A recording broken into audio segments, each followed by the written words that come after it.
नहमदुहु व नुसल्ली अला रसूलिल करीम अम्मा बाद फ़अऊज़ु बिल्लाहि समील अलीम मिनश शैतानिर रजीम बिस्मिल्लाहिर रहमानिर रहीम। सूरत फुरकान आयत नंबर 25। व यौम तशक्ककुस समाउ बिल गमामि व नुज़्ज़िलल मलाइकतु तंज़ीला अल मुल्कु यौमइज़िनिल हक़्क़ु लिर्रहमान व काना यौमन लिल काफ़िरीन असीरा।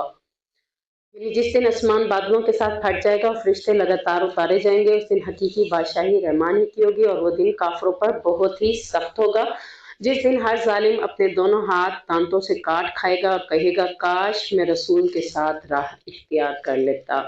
यानी कयामत की घड़ियों में से अल्लाह रब्बुल इज़्ज़त फरमा रहे हैं कि मैदान महशर के अंदर यानी आसमान तो बादलों के साथ फट ही चुका है, रेजा रेजा हो चुका है। अब क्या हुआ, फरिश्ते लगातार उतारे जाएंगे और फरिश्तों के लगातार उतारने के साथ ही अल्लाह रब्बुल इज़्ज़त अपने अर्श के साथ नीचे उतरेगा और फिर फरिश्ते उसके अर्श को थामे हुए होंगे और उस दिन काफिरों पर वो दिन बहुत ही सख्त होगा और वो कहेंगे, हर जालिम भी कहेगा कि काश मैं नबी करीम सल्लल्लाहु अलैहि वसल्लम के रास्ते का इख्तियार कर लेता। यानी इंसान को समझ तब ही आती है जब सर पे पड़ती है। आज दुनिया के अंदर हम जितना लोगों को समझा लें, जितना बता लें, अल्लाह जिसको हिदायत देना चाहे ले लेगा। समझते सब हैं, सुनते भी सभी हैं, पता भी सबको होता है, लेकिन बात क्या है, जब आंखों के सामने अपने मामलात को देखेंगे तो उस दिन हर जालिम यानी जिसने गुनाह करके जुल्म किया होगा वो क्या कहेगा, काश मैं नबी करीम सल्लल्लाहु अलैहि वसल्लम के रास्ते को ही इख्तियार कर लेता। तो कुरान पूरा हमारे पास क्या है, अल्लाह रब्बुल इज़्ज़त ने इसीलिए तो दिया है कि हम पढ़ें, बार बार पढ़ें, ताकि हम अपनी इस्लाह दुनिया में ही कर लें और इस बात के कहने के लिए पछतावा ना हो हमें। आयत नंबर 32 कुरान के बारे में अल्लाह ताला ने क्या कहा, और काफिरों ने कहा इस पर ये कुरान एक ही बार इकट्ठा क्यों नाजिल किया गया, क्यों नहीं नाजिल किया गया। यानी मैंने आपको शायद पहले बताया कि कुरान आसमानी दुनिया पर इकट्ठा आ चुका था। आसमानी दुनिया से जमीन तक आते हुए इसे 23 साल का अरसा लगा। तो अल्लाह ताला बता रहे हैं कि हमने इसको इकट्ठा क्यों नहीं नाजिल किया। इसी तरह हमने नाजिल किया है ताकि हम इससे आपका दिल मजबूत करें, सब्बित बिही फुआदक, कि हम इससे आपके दिल को मजबूत करें और इसे खूब ठहर ठहर कर पढ़ सुनाया है। यानी दो वजूहात हैं कुरान को इकट्ठा नाजिल ना करने के। नंबर एक वजह क्या बता रहे हैं अल्लाह ताला, कि जब थोड़ा थोड़ा नाजिल हुआ, हालात के मुताबिक नाजिल हुआ, तो उससे क्या हुआ, नबी करीम सल्लल्लाहु अलैहि वसल्लम का दिल मजबूत हो गया। जैसे ही कोई हालात बनते, आयतें नाजिल होती तो दिल मजबूत हो जाता।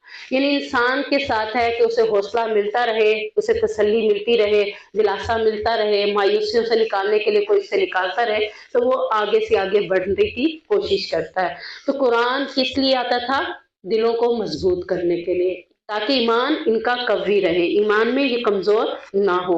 और दूसरी वजह अल्लाह ताला ने क्या बताई कि मैंने थोड़ा थोड़ा इसलिए नाजिल किया ताकि तुम्हें पता हो कि इसे ठहर ठहर कर पढ़ना है। ये नहीं है कि बस हमने पढ़ते जाना बगैर समझे, बगैर किसी बात के। तो हमने इसको समझना भी है, ये ठहर ठहर कर। सहाबा के बारे में क्या आता है कि वो एक आयत सीखते थे और उस वक्त तक अगली आयत नहीं सीखते थे जब तक कि उस पर अमल नहीं कर लेते थे। तो क्या मतलब होता था, ठहर ठहर कर। और वैसे भी कुरान को पढ़ने का हुक्म क्या है, ठहर ठहर कर पढ़ा जाए, तेजी के साथ कुरान पढ़ने से मना कर दिया गया है। आयत नंबर 43, अवाइत मन इत्तखज़ इलाहहु हवाहु फअंत तकुनु अलैहि वकीला, क्या आपने उसे देखा जिसने अपनी ख्वाहिशों को अपना माबूद बना लिया है, क्या फिर आप उसके जिम्मेदार बनते हैं। यानी इंसान अपने रब को अपना रब बनाने की बजाय, रब को वो अहमियत जो देनी थी उसको देने की बजाय किसको अहमियत दे रहा है, अपनी ख्वाहिशों को। एक तरफ अल्लाह का हुक्म है और एक तरफ आपकी ख्वाहिश है, चुनाव किसका होता है, ख्वाहिशों का। जिस इंसान ने रब के हुक्म के साथ अपने ख्वाहिश के हुक्म को देखते हुए ख्वाहिश के हुक्म को चुनाव कर लिया, नहीं मेरा दिल चाहता है मैं ऐसे करूं, अल्लाह का हुक्म है तो क्या हुआ, छोड़ो रहने दो, दुनिया सारी चल रही है, जहां जाएगी मैं भी चली जाऊंगी, ये बातें करके मैंने क्या किया, अपनी ख्वाहिश को लेकर चल पड़ी। और जब मैंने अपनी ख्वाहिश का कहना माना तो अल्लाह ताला कह रहे हैं अतात तो अल्लाह की करनी थी, अपनी ख्वाहिश की नहीं करनी थी। जब तुम अपनी ख्वाहिश की अतात करने लग जाओगे फिर क्या होगा, तुमने रब को रब नहीं माना बल्कि अपनी ख्वाहिश को अपना माबूद बना लिया है। और फिर तुम क्या कर रहे हो, शिर्क। अल्लाह को छोड़कर किसी और की बात नहीं माननी ना। असल बात ही यही थी ना, मुशरिकीन अल्लाह को छोड़कर बुतों को मानते थे कि बुत हमारा सारा कुछ करते। और आज इंसान مسلمان اللہ کو چھوڑ کر اپنی خواہشوں کو دیکھتا ہے، اپنے باوجات کو دیکھتا ہے، تو یہ بھی ایک قسم کا شرک کے زمرے میں ہی آتا ہے کہ اللہ نے خود ہی کہہ دیا کہ وہ اپنے خواہشوں کو اپنا معبود بنا لیتا ہے، عبادت اسی کی کرنے لگ جاتا ہے، اپنے نفس کی عبادت میں اپنے آپ کو مطیع کر دیتا ہے۔ تو اللہ تعالیٰ ہمیں اس شرک سے محفوظ فرمائے۔ آیت نمبر 63 سے لے کر مکمل صورت جو ہے سورہ شورہ، عباد الرحمن کی اللہ نے مثالیں دی ہیں۔ اللہ ہمیں عباد الرحمن بننے کی توفیق عطا فرمائے، اور انشاءاللہ کوشش کرنی ہے کہ اس رمضان کے اندر ہم اپنے رحمان کے بندے ہی بن جائیں۔ پہلی اللہ نے صرف کیا بتائی ہے کہ وقار اور عاجزی سے زمین پر چلتے ہیں، اترا کر نہیں چلتے، اس میں کوئی اکڑ نہیں ہے، کوئی تکبر نہیں ہے، کوئی غرور نہیں ہے کہ ہم کچھ ہیں، بلکہ ان کی چال میں کیا ہے؟ وقار ہے اور عاجزی ہے۔ اور جب ان کے جاہل لوگوں سے ملتے ہیں تو بجائے بحث کرنے کے ان کو کیا کہتے ہیں؟ سلام، سلام، بس سلام کر کے سائڈ پہ ہو جاتے ہیں۔ پتہ ہے کہ انہوں نے بحث مباحثہ کر کے دین کا مذاق ہی اڑانا ہے، یہ دین پر عمل کرنے والے نہیں ہیں۔ یعنی جاہل کس کو کہا گیا؟ جس سے دین کی سمجھ نہیں اور نہ وہ سمجھنا چاہتا ہے۔ آپ نے اسے کئی بار اس سے نشستیں کی لیکن دیکھا کہ کوئی رزلٹ نہیں نکلا، اب آپ کیا کریں؟ ایسے لوگ جاہل ہیں، ایسے لوگوں سے منہ نہیں لگانا، بلکہ کیا کرنا ہے؟ اعراض کرتے ہیں اور انہیں سلام کی حد تک ان کے ساتھ تعلقات کو رکھنا ہے۔